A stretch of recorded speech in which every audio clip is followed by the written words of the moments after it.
151.2।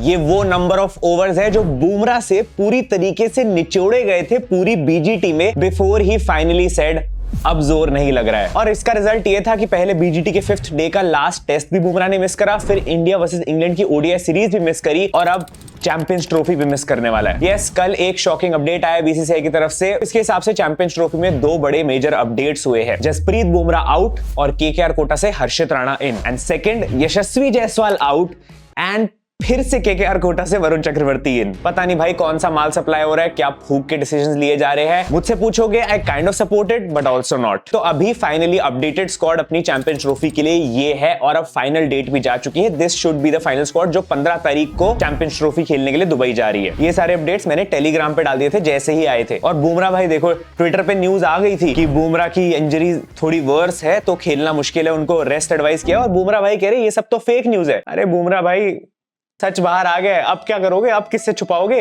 ये भी झूठ है। भाई जिस बात का डर था एग्जैक्टली वही हुआ। हमें लग ही रहा था ये ओवर डिपेंडेंसी और ये ओवर यूज जो है ना, किसी दिन हमें आके हॉन्ट करने वाला है। मतलब वही लोअर बैक इंजरी जो बुमराह को पहले भी हुई थी, वही अब शायद वापस आ गई है क्योंकि इतना ओवर यूज हो गया था। मतलब अब हमारे अगले सबसे इंपॉर्टेंट टूर्नामेंट में हमारा बॉलिंग लाइनअप बिना जसप्रीत बुमराह के होने वाला है। भाई ये मुंबई पुलिस को समय रहना है या रणवीर अलाहाबादिया को रेस्ट करने से पहले रोहित भाई को रेस्ट कर लेना चाहिए। नहीं ओवर अब्यूज के लिए नहीं, ओवर यूज के लिए बुमराह का। जोक्स भाई, मेरे पे कोई एफआईआर नहीं। मतलब मैंने तुम्हें कहा था ना, India versus England ODI series में हर्षित राणा 3 मैचेस खेला है, शमी तक नहीं खेला है। तो इनको पहले से पता था, ये बस इन्होंने डिले करी है इन्फॉर्मेशन। ये वही हुआ है भाई हम फैंस के साथ, ये सच्चाई छुपाई गई, वो अफवाह उड़ाई गई और बात कुछ और थी, दिखाई कुछ और गई। चलो मान लिया बुमराह इंजर्ड है, तुम कुछ नहीं कर सकते हो, लेकिन फिर go for your second best pacer ना। हर्षित राणा कैसे आ रहा है पिक्चर में? ऑलरेडी मोहम्मद शमी टीम में है जो अभी इंग्लैंड वाला 3rd ओडीआई भी नहीं खेले, इस सीरीज में 2 ओडीआई खेले और मुश्किल से 2 विकेट निकाल पाए। तो क्लियरली शमी भी आउट ऑफ फॉर्म है। हर्षित राणा भी कोई बहुत क्रेजी नहीं कर रहा और अर्शदीप भी फेयरली न्यू है। तो भाई हमारा एक्सपीरियंस सिराज कहाँ है? नहीं मतलब सिराज के साथ तो गौती भाई ऐसे पार्शियलिटी कर रहे हैं मानो 2011 वर्ल्ड कप जीतने का क्रेडिट गौती भाई से सिराज ने छीना हो। वो थाला थे, ये सिराज है, ये तो बेचारा हमारे लिए परफॉर्म कर रहा था यार पिछले साल। भाई इतना सिंपल फैसला है, एक तरफ है तुम्हारे पास सिराज 43 इनिंग्स 71 विकेट्स, दूसरी तरफ है हर्षित राणा जिसने 2 मैच पहले डेब्यू किया है। एक तरफ लास्ट ईयर का number 1 ranked ODI bowler, second highest wicket taker, और दूसरी तरफ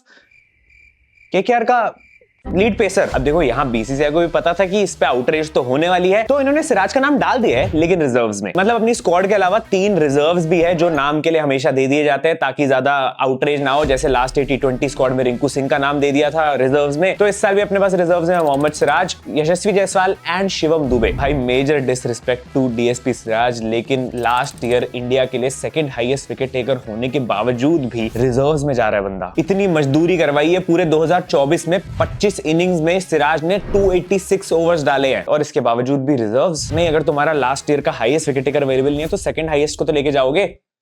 उस लॉजिक से भी नहीं कर रहे ये लोग यहाँ पे ऑपरेट। और अगर यहाँ पे सच में गौती भाई की ज्यादा चल रही है, केकेआर कोटा है, तो रोहित भाई की कोई से नहीं है क्या? कैप्टन क्यों नहीं चाहता कि बुमराह के एब्सेंस में एटलीस्ट एक ऐसा पेसर रहे जो यूज कर चुका है वो पहले, जिसको एक्सपीरियंस है? अनलेस ऑब्वियसली कैप्टन आगे खुद ही कह देता है भाई मुझे तो सिराज पे भरोसा ही नहीं, उसकी इफेक्टिवनेस ही कम हो जाती है। अब देखो मैं ये नहीं कह रहा हूं कि Harshit Rana is the worst option. Obviously भाई उसने इतना भी कुछ बुरा नहीं करा है, डिसेंट ही खेल लेता है वो, और आई रियली होप कि अब अच्छा ही करे अब जब सिलेक्ट हो गया है तो। आई मीन लास्ट ईयर भी जब T20 वर्ल्ड कप में रिंकू सिंह सिलेक्ट नहीं हुआ था, आउटरेज हुई थी, लेकिन once we won the world cup उसके बाद किसी ने बात ही नहीं करी रिंकू सिंह की, किसी को कोई रिग्रेट ही नहीं हुआ। तो अगर इस बार भी ऐसा कुछ हो जाता है तो ठीक है, कोई दिक्कत नहीं है, बट अगर नहीं होता तो फिर ब्लेम किस पे? And again Harshit Rana can be a decent option, but अभी तो नहीं भाई, अभी तो एक्सपीरियंस ही नहीं है। आई मीन लास्ट ईयर तक तुम कितने डिफरेंट बॉलर्स ट्राई कर रहे थे, आवेश खान, मुकेश कुमार, प्रसिद्ध कृष्णा, शार्दुल ठाकुर, एंड यहाँ तो इतना ऑब्वियस है ना, मतलब बगल में छोरा शहर में डिंडोरा, डीएसपी सिराज बैठे हैं। तुम्हें क्या लग रहा है पुलिस में हो गए तो क्या ड्यूटी जाना पड़ता है? उनको बुला लो यार। मतलब कितना धोखा मिलेगा भाई बंदे को? पहले आरसीबी वालों ने धोखा दिया और अपनी इंडियन टीम भी धोखा दे रही है। इन सबको एकदम से साइडलाइन करके अब एकदम एक नया बॉलर आ चुका है और इतना भरोसा है कि उसको इतने बड़े टूर्नामेंट में लेके जा रहे हो। देखो मुझे ऑनेस्टली एक थोड़ा डेस्परेट मूव लगता है हमारी बैटिंग के चक्कर में, क्योंकि गौती भाई हर्षित राणा को ऑब्वियसली शिवम दुबे का लाइक टू लाइक रिप्लेसमेंट देखते हैं, तो उनको लगता है भाई ये बैटिंग भी एकदम वैसे ही करता है, तो वो एक्स्ट्रा बैट्समैन का क्वेश्चन रखने के लिए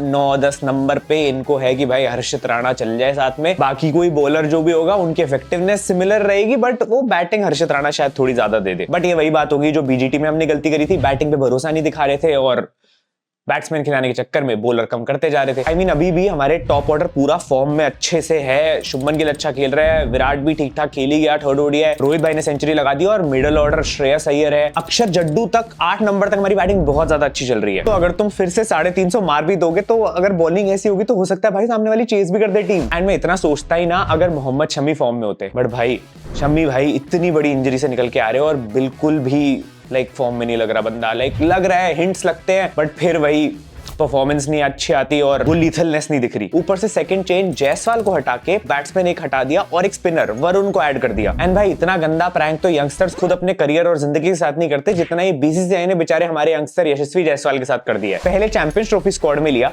फिर India versus England ODI series में सिलेक्ट किया, पहला ओडीआई खिलाया, बिठा दिया और अब चैंपियंस ट्रॉफी टीम से भी हटा दिया। भाई मजाक चल रहा है क्या भाई? क्यों खेल रहे हो उसके बेचारे इमोशंस के साथ? नहीं, थोड़ा सा क्लैरिटी दे दो यार बेचारे को कि क्या करना था तुमने उसके साथ। उसको पहले फर्स्ट ओडीआई खिला के उम्मीद दी, डेब्यू पे नहीं ढंग से खेल पाया और वो भी श्रेयस अय्यर वापस आ गया तो अब बाहर ही कर दिया। लेकिन अब द प्रॉब्लम इज कि I kind of understand this decision. मुझे लगता है कि ये डिसीजन थोड़ा सोच समझ के लिया गया है। देखो टेक्निकली देखें तो चैंपियंस ट्रॉफी में अपने पास 5 ही मैचेस होने वाले हैं, वो भी अगर हम ग्रुप स्टेज से आगे बढ़ जाए तो 3 मैचेस ग्रुप स्टेज के, उसके बाद एक सेमीफाइनल होगा और एक फाइनल होगा। तो बात की बात है, लेकिन ऑलरेडी यार 3 से 4 मैच भी अगर हमें खेलने हैं तो उसके लिए 2 ओपनर काफी है, बैकअप ओपनर की जरूरत ही नहीं है। इनफैक्ट ठीक है, अगर तुम्हारे बॉलिंग में एक्स्ट्रा ऑप्शन होते हैं तो तुम्हें पता है कि कहाँ एक्सपेरिमेंट करना है और कौन सा चल रहा है प्लेयर, कौन सा नहीं चल रहा। बैटिंग आई वुड से ये लोग चेंज करेंगे ही नहीं ज्यादा। आई मीन तुम खुद देखो ना, बीजीटी में हमारी बैटिंग खराब थी लेकिन ड्रॉप किसको किया गया? अब बॉलर्स को। तो बैट्समैन तो नहीं छेड़े जाते हमारी टीम में। एंड अनलेस कोई मच्छर आके फिर से काट जाए, हमारे ये दोनों ओपनर्स रोहित और गिल सेम ही रहने वाले हैं और नंबर 3 पे कोहली खेलेगा। तो like T20 world cup Jaiswal bench पे रहता, ठीक है, इससे अच्छा ड्रॉप कर दिया। वरुण चक्रवर्ती को भी ऐड करना सही था, but again I feel they could have taken another harsh decision और सुंदर को हटा के मे बी सिराज को या मे बी शिवम दुबे को लेके आ सकते थे। आई मीन व्हाट, पहले 2 मैचेस में तुम हर्षित राणा खिलाते हो और वो नहीं अच्छा खेल रहा है, तुम्हें एक और पेसर चाहिए अगले मैच में, अब तुम क्या करोगे? एंड ठीक है, ऐसा भी नहीं कि हमारे पास पेसर्स नहीं है, शमी है, अर्शदीप है, हार्दिक है और हर्षित राणा है, 4 पेसर्स इन टोटल है। लेकिन अगेन आर दे इनफ, या फिर अगर इनफ भी है तो भाई क्या वो उतने इफेक्टिव है जितना मे बी यहाँ पे सिराज हो पाता? एंड यही लॉजिक जो जायसवाल वाला है कि उसके पास ज्यादा एक्सपीरियंस नहीं है और हमारे जो रोहित और गिल है वो ज्यादा एक्सपीरियंस है, ओडीआईज में खेल रहे अच्छा, उनको नहीं हटा सकते। तो यही लॉजिक यहाँ पे भी तो लगाना था कि सिराज, शमी और अर्शदीप को जाने दो और हर्षित राणा को रिजर्व में रखो। भाई अब सुनो, हमारे पास चैंपियंस ट्रॉफी में अक्षर, जड्डू, कुलदीप, वरुण चक्रवर्ती और वॉशिंगटन सुंदर 5 स्पिनर्स हो गए हैं। भाई इतना भरोसा तो ये स्पिनर्स खुद पे भी ना दिखाए जितना बीसीसीआई पे दिखाने लग गई है, वो भी दुबई की फ्लैट पिचेस पे। आई मीन या तो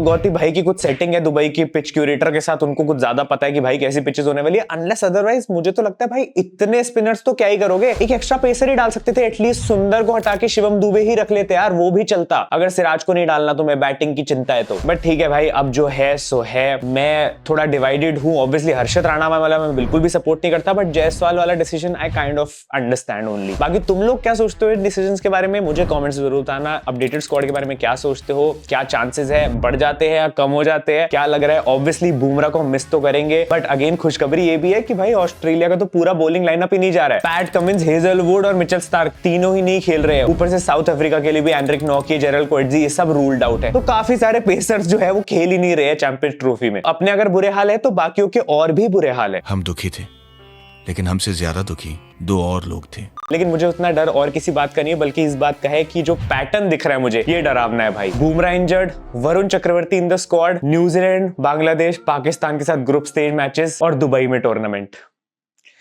लास्ट टाइम भाई बहुत बुरा हुआ था, बट ठीक है, इस बार तो वरुण और केएल दोनों है जिस पे इल्जाम डाल सकते हैं। बाकी ठीक है, let's hope for the best. मैं मिलता हूं तुमसे अगली वीडियो में। Thank you so much for watching, love you all, bye bye.